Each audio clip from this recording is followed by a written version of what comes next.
Hello everyone, Carmine from New York here. Today's class is all about a mega zoom that opens up this big. Let's go.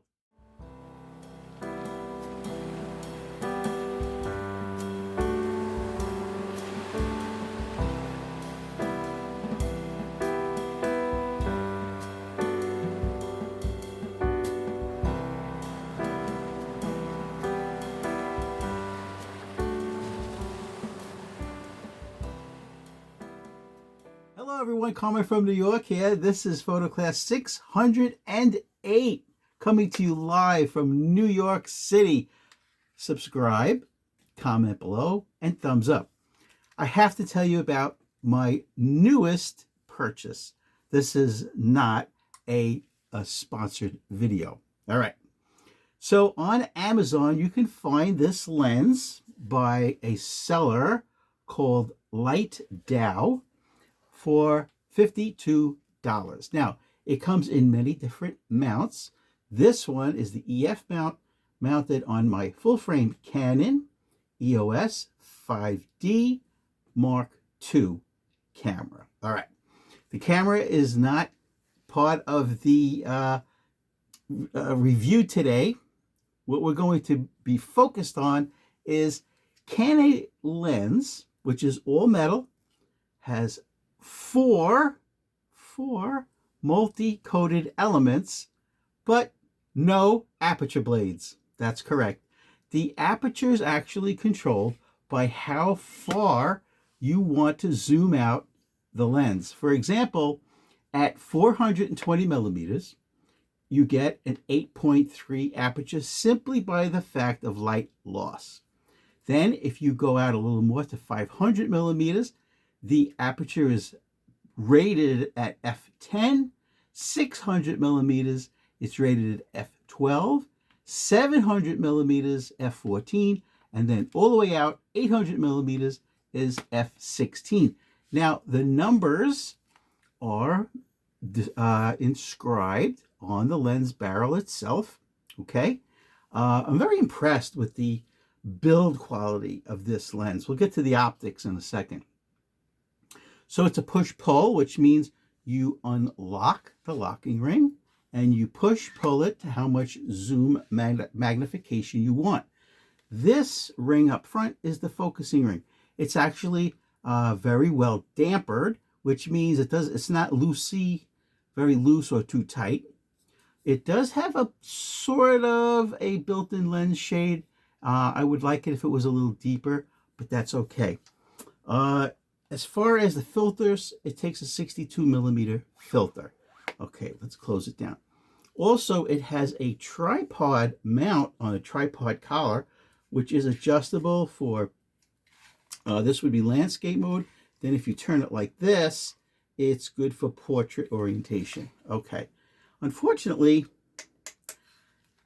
the tripod foot might be plastic. I'm not too sure. Okay, so now a lot of these 420 millimeter to 800 millimeter lenses come with what's called a T-mount, which is a universal mount. And then in the box, they'll throw the adapter to go to any kind of mount you might have, Nikon or Canon, etc. But this LightDow one actually came pre-mounted with the Canon EF mount already attached, which is nice because it's not loose or anything like that. All right. Now here's what's interesting. The brand name is only on the box, LightDow. Nowhere on the lens does it have the manufacturer's name. It just tells you that it's a 420 to 800 millimeter.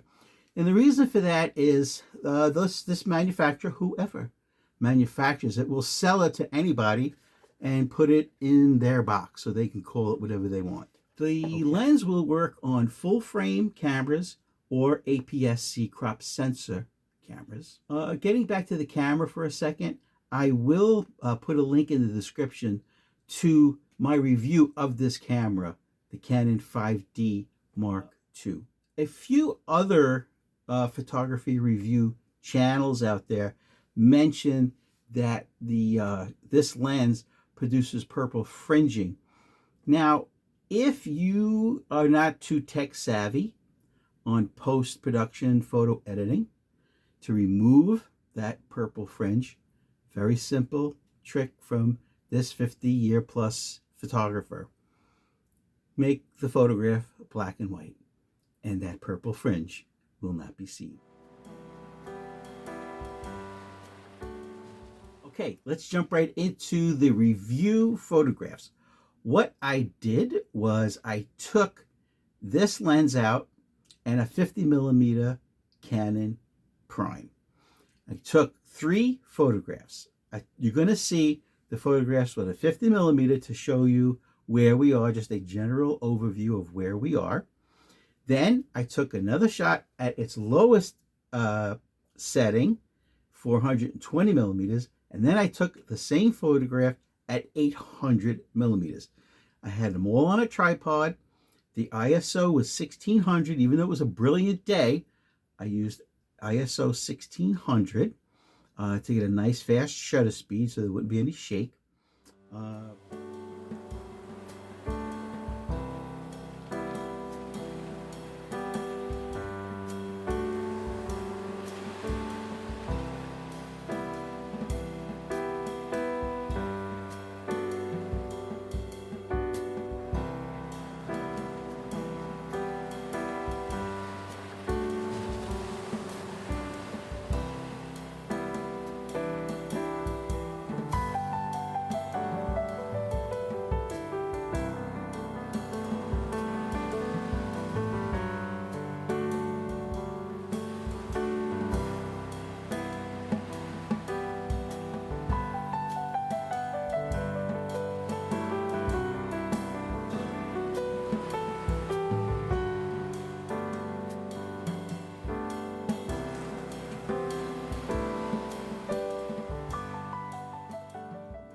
Now, this is what I was talking about, my opinion. My opinion is this.